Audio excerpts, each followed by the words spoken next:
made it possible was that we had unity of effort. And sometimes in the mental health arena, advocacy, we're our own worst enemies. You know that, Sherry?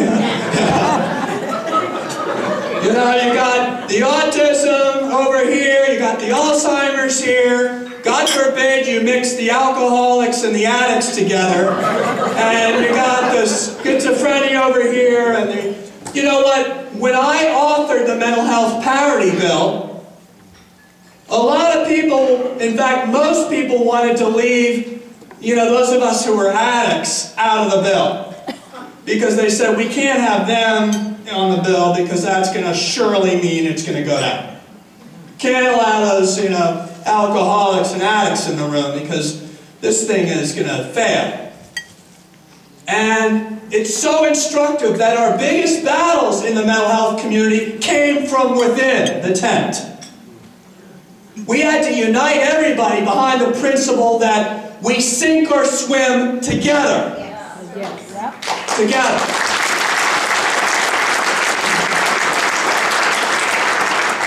And last time I checked, it's all the same organ that we're talking about. So when we start to map how the brain works and all its complexity, we're not only going to find, you know, the one answer that's going to help us for schizophrenia, we're going to also help find the answer for Parkinson's, and we're going to find the answer for epilepsy, and we're going to find the answer for dementia, and we're going to find the answer because it's the same brain. So, you know, someone recently said to me, Congressman, this is a pretty ambitious agenda, one mind for brain research. How are you going to get everybody on the one page? And I said, don't you have a grandchild in Rhode Island? She said, yeah. I said, do you take the highway or do you take the back roads when you want to get up there from New Jersey? She said, well, of course, Congressman, I take the interstate highway. And I said, well then, what sense does it make for all of us to drive the back roads when we all have our destination?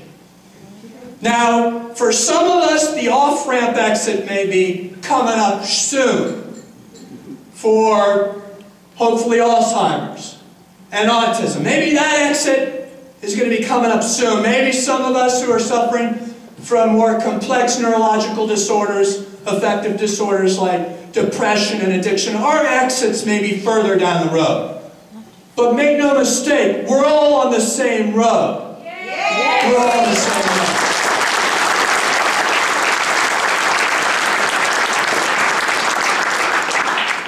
And all of the neuroscientists tell me, you know, when I get money to solve Parkinson's, or I get money to solve autism, or I get money to solve Alzheimer's. And Congressman, I want to tell these people that I can't solve that until I understand the basic mechanisms of the brain, because they all work interchangeably. But I can't say no to money, so I'll say yes and I'll tell them that I'll solve their problem. But frankly, Congressman, we all need to work together. Because by me understanding that research trial that's going on over there, that's going to help me understand the research project I've got going on here.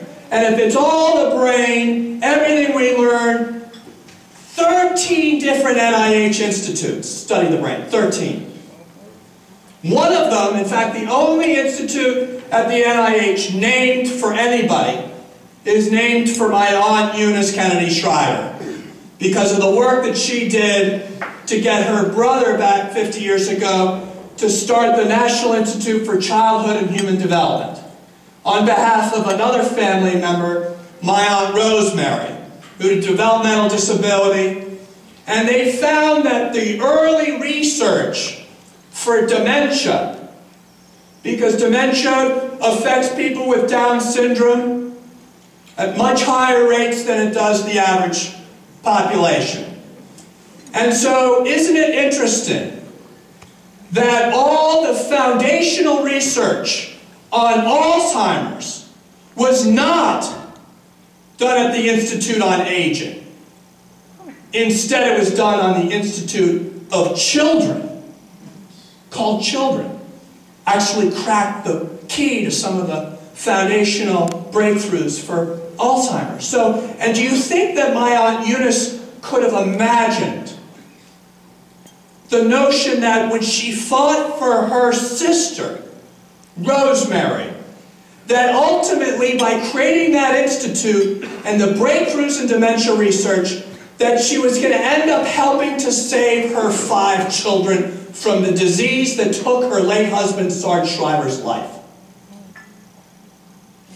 That's the miracle about doing things together. We don't know where it's going to lead us.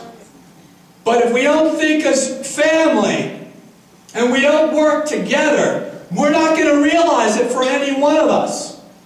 Because I said to the Society for Neuroscience, neuroscience needs political science.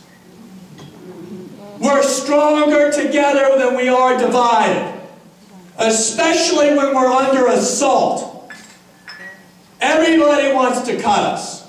Everybody wants to scale back research.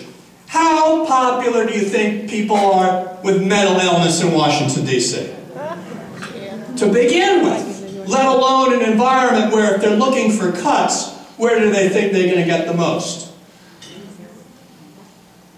So we need to be smart about our political advocacy. Because if we're smart about our political advocacy, then all the issues that we care about, affordable housing, companion care, like Representative Ortiz talked about, supporting families who take care of their loved ones, great initiative. If we want to work on that, if we want to work on research, if we want to work on implementing the mental health parity bill by getting good regulations out there, all of these issues take fundamentally a change in overall attitudes that give people a sense that we're important, that we value ourselves and we value our country and we're fighting the right fight, and that we're organized. Because if we do the basics, all these other issues will start taking care of themselves. So when I want to, fight for veterans to make sure that we accurately count the number of veterans that are being taken prisoners of war. That's right, POWs. Can you imagine if one of our soldiers that Representative Ortiz was talking about and his family, if one of them was caught by Al-Qaeda or Taliban? What do you think our country's response would be? Do you think we put yellow ribbons on all of our trees? Think we wouldn't be standing at our TV sets, waiting for the Green Berets and the Navy SEALs to rush in there and get them? Because that's what we are as a people. We don't leave our soldiers behind. And yet every day in America, we're leaving our American heroes behind. They're being taken prisoner of their war injuries. Because the signature wound of the war is traumatic brain injury and post-traumatic stress. And the symptoms of those traumatic brain injuries and trauma is leaving our American heroes caught behind enemy lines. And guess who's taking them hostage? Uncle Sam. It's not Al-Qaeda. It's not the Taliban. It's us.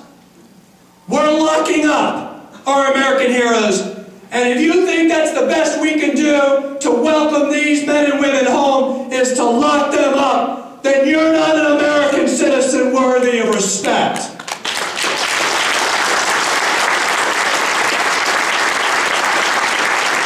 These soldiers did something that I wasn't courageous enough to do. Put my life on the line for something bigger than myself. If we can't do it for our soldiers, who in the world can we do it for? And if we can't appreciate what traumatic brain injury and trauma does to a soldier, to make it such that in my state, 15% of the incoming population to the state prison are Iraq and Afghan war veterans. We count in Rhode Island. We track But there is no national law to count the number of soldiers who've done 2 or 3 tours of duty, who end up in a bar fight or self-medicating because of their wounds of war, and end up in our prison system. Imagine that. Because we look at their injuries as invisible.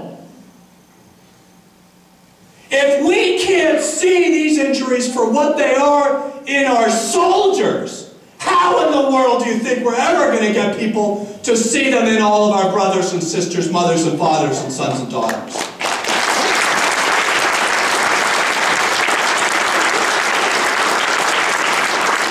So people say in Washington, oh, Washington can't work anymore.